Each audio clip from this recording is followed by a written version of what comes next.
Tagalian lang kasi ako nung araw, sir. Tagalian lang talaga ako. Good morning, Sir Ray. Good morning po, Sir Ron. Maraming salamat sa pag-invite sa amin dito. No? Yung mga services na may offer ng Lopez Auto Works. Sir Ray, yung mga services namin dito, sir, meron po tayong tatawag na washover, hilamos ng mga sasakyan, and then meron tayong mga retouch per panel, like may mga dimple or dent, scratch, gas-gas. Pwede namin gawin dito yan. May mga bangga sa likod, bangga sa harap, lumabas na yung airbag. Kaya pa rin yun. Kaya pa namin yan, sir. Nagpapakaw talaga yung pinakano namin dito. Founder, o yun. 1997, sir, nag-start yung shop namin, pero hindi pa siya Lopez Auto Works.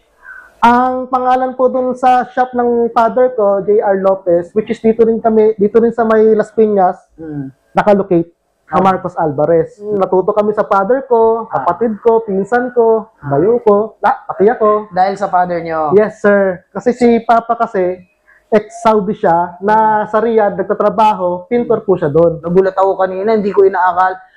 Alam nyo ba, mga Dre, kung gaano karami yung mga kliyente dito ni Sir? Hanggang doon sa highway, nakapila.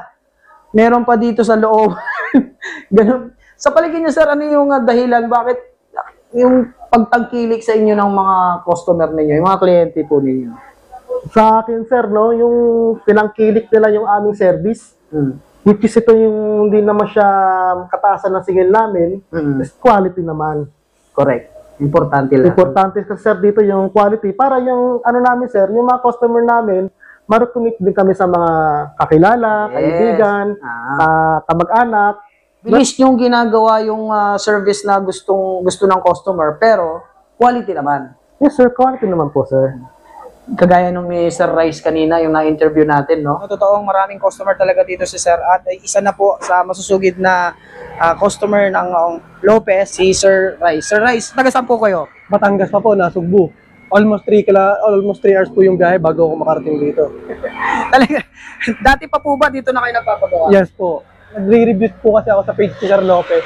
Marami pong mga nakikita doon na highly recommended po siya. Then nag-inquire po ako. Very approachable naman po si Sir. Kaya lahat po ng tanong, nakasagot po agad. Pag dinala po dito, ina-assist naman po lahat. Importante yun, no? Yung i-accommodate ka kagad ng yung kung halimbawa kung ang budget po namin ni ganun lang, makikipag-negotiate naman po sila na, sige, gawin natin ganito yan. Madaling kausap. Opo. Tapos ang kagandahan pa dun, sir, ang kagandahan pa po dito, hindi po nila pinapatagal yung trabaho, lalo't ginagamit namin sa business yung sasakyan. 2 days, tapos po yan. Talaga? Opo, ang pinakamadali pag mga 1 panel, kung talagang mabilis na lang po, 3 hours to 4 hours, kaya po. Kumusta naman yung kalidad ng serbisyo, Sir? Ay, hindi po ako babalik dito kung hindi po maayos. Diba na? Pa-anim na balik na po ako. Pang-anim na. Opo. Ilan po ba yung sasakyan nila, Sir? 11 na unit po yung sa rental ko. 11 na unit. Dito lahat dinadala ni Sir Yes, po. sa Opo. ayan Bitahan natin, Sir, yung mga Punta po kayo dito, kahit po anong oras, nasagot po sila sa inquiries. Ang start po ng open po nila, 8 a.m. Ang Facebook page po nila, Lopez Auto Works. Highly recommended po.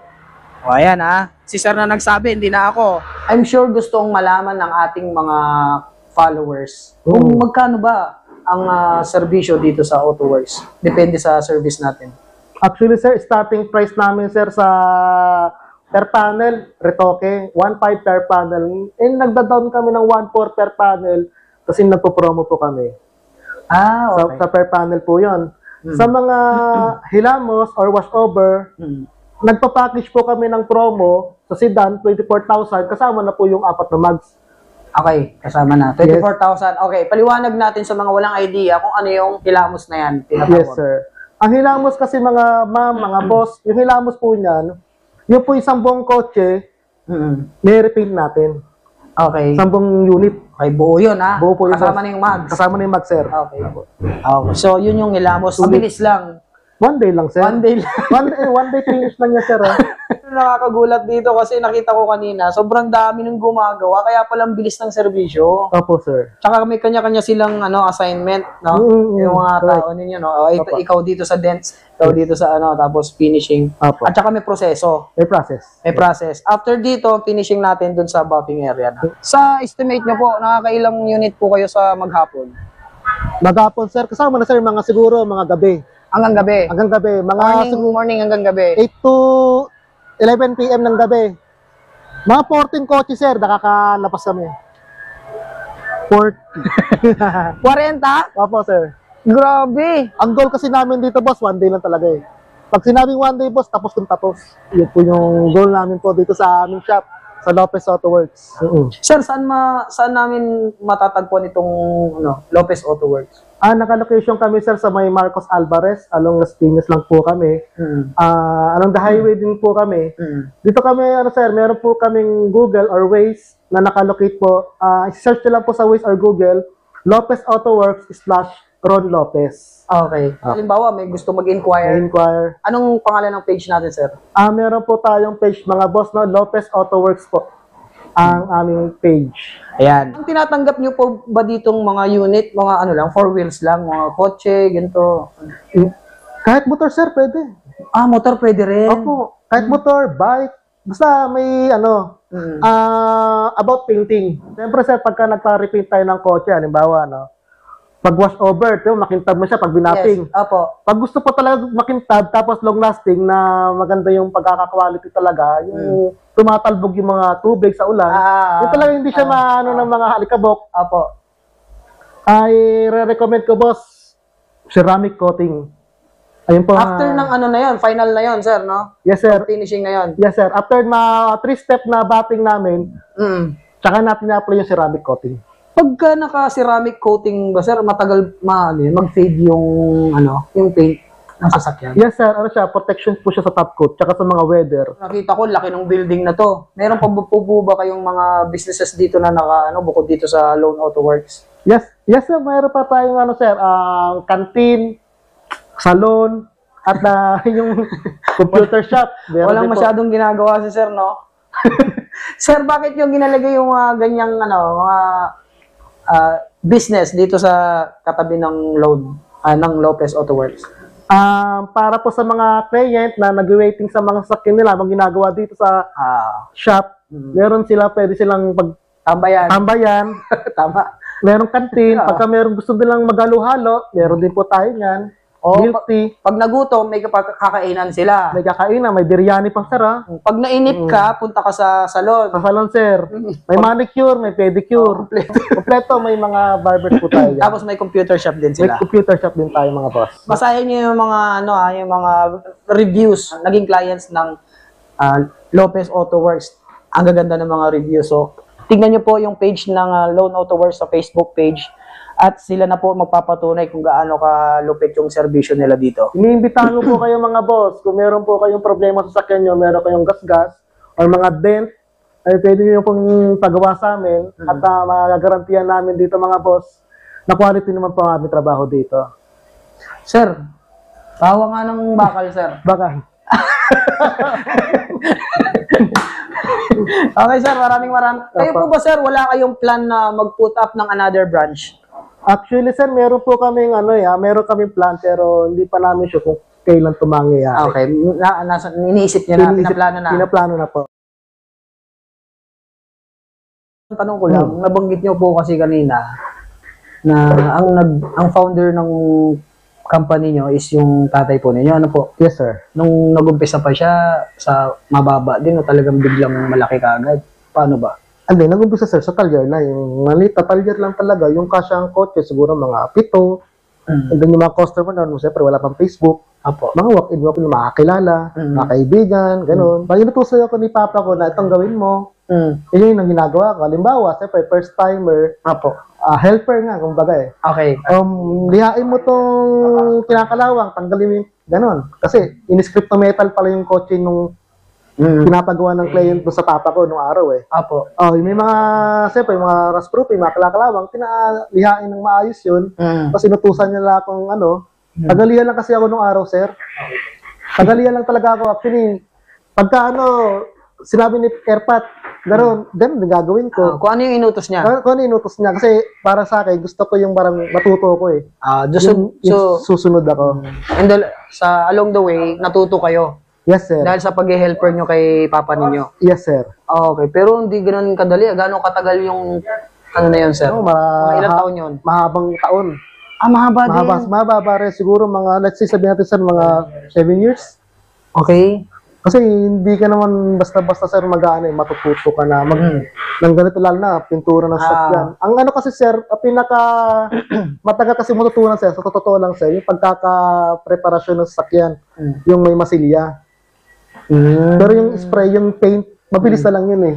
Sa masilya. Ang matrabaho, masilya. Masilya sir. Okay. So, yung dati, sabi ni Papa ko na, kung ano yung tutos niya, susundin ko. Tapos may ano yun sir may tawag dito. Pagdating ng alas 5, hinto na kami niyan. Magwawalis na ako niyan. So, kasi ang ano kasi ni Papa, pagdating ng alas 5, magwalis-walis. So, sinabi ni Papa, ganyan, walis-walis ako. Kasi mga kalat ng shop, walisin ko yan, nakataga ng hapon yan. Tapos pagka nagsasabi si Papa ko ng gumawa ka ng job estimate quotation. Let's say na siyempre wala naman ako kamalay-malay to. Binabasa ko yung quotation. Tapos tinitingnan ko yung mga labor doon, materials eh. Okay. Di ba? Tama. Nausad doon natin yung mga printing sa mga computer, typing job. Yes. Di ba? So yun, pagka typing job, binibigay ko kay Papa ko. So, lagi niya ako nauutusan na pinapractice na pala ako. Na hindi mo namamalayan. Hindi ko namamalayan. Totoo yun, Sir Ray. Training mo na yun, sir. Training ako, oo. Nag-shop na rin ako. Opo. Nasuri ko, pag may mga quotation, kailangan talaga ng estimate. Importante. So, doon ko napunto yung naano ko sa Papa ko. Nagamit mo Nagamit ko. sa sarili mo. Oo, yung mga inano na sa akin ng Papa ko, may mga purpose pala yun. Bandang huli ko na rin siya nalaman. Okay, so malaking tulong niya yung natutunan mo with your father para maipagpatuloy yung nasimulan niya, no? 1997 siya nag-start.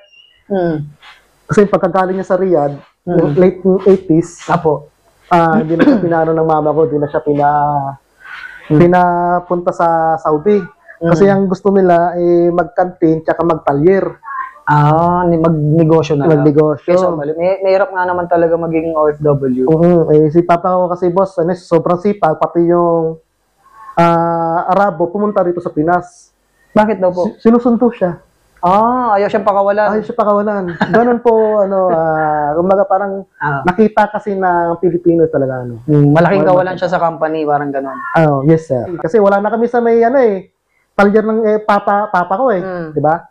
Meron akong kaibigan na meron siyang bahay na bakante. Then sabi ko sa kaibigan kasi wala akong mapwestuhan Kasi yung shop ng papa ko is binawi na ng mayari, kasi renta lang yun Sabi ko, nakiusap ako sa kaibigan ko na maano ko tong bahay mo. Actually, isang ano lang naman yun Isang kotse lang kashe. Okay. So, pumayag siya. Renta mo. Wala naman tao dyan Okay. Yun. Ang ano ko lang, boss, ang purpose ko lang, gamitin ko lang para sa business, yung pasimula. Matanggap po ako ng mga kotse, pa isa-isa, through online Facebook. Tapos, hindi ko na namalayan, dumadami. Kasi, na reklamo ako ng kapitbahay Kasi, subdivision yun sa Moonwalk Village Padami na ng padami yung client. Opo padami ng padami. So, sabi ko parang gusto ko nang lumipat Kailangan lakihan na. Lakihan na. Okay. So, medyo nag-ipon ako. Nakakita naman ako ng shop dito sa may, located dito sa may Durian Street, sa may Annex. Ayan, nakakita na ako dyan. Medyo malaki siya. Nandun ako nag-start. Hindi pa pala dito kagad. Hindi pa, sir. Okay. Ngayon, gaya nung una ko sinabi, sir, yung una, lumaki na naman. Doon na kami na-realize ko na Kulang pa rin. Yung space. Yung space. Kasi, So, sa nilipatan ko kasi sa may Durian Street, sa may Las Piñas, dito sa atin. Tago kasi yun Tapos maraming tao. Yes. Ang inaano ko doon, yung magiging cost of traffic Maraming siyang tao doon, boss Kaya nag-isip ako, naghanap. Kaya dito kami sir. Okay. Eto na, sir, final na to. Ito na to. Lumipat kayo dito is year anong year? Bago sir, pumasok ng pandemya. So parang nakikita ko nga, sir, kailangan mo pa yung lakihan lalo Kung nga po kasi kulang pa rin sir yung space, no? Space po. Pero tutusin, meron kang warehouse dito sa kabila, meron dito, kulang pa rin, Siyempre, that time, nagsisimula kayo, mahirap ang buhay. Anong malaking pagkakaiba ng buhay noon ni Ron Lopez tsaka buhay niya ngayon?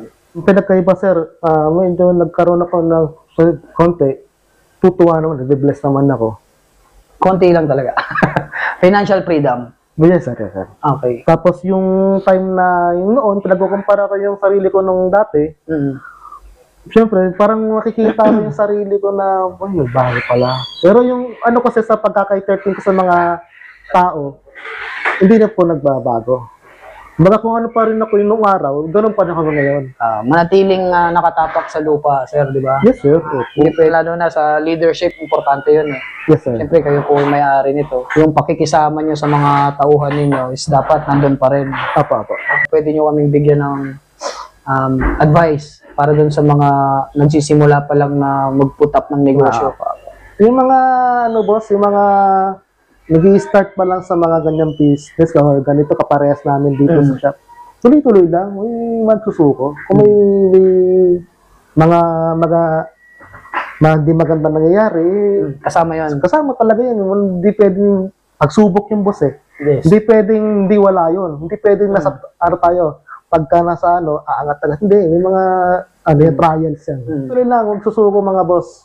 Ang ano lang, dadasalan tayo, siyempre. Una-una si Lord, di ba? Siya yung gagabay sa atin. Siya yung magtuturo sa atin kung paano gagawin yun eh. Importante. Guide, siya yung mag-guide eh. Tayo na susunod. Alright. Diba? Ganda ng sinabi ni Sir. Sir Ron, maraming Thank you, salamat boss, ha? sa napaka-inspiring na story. Sana marami tayong ma-inspire ng mga followers ng Rai TV.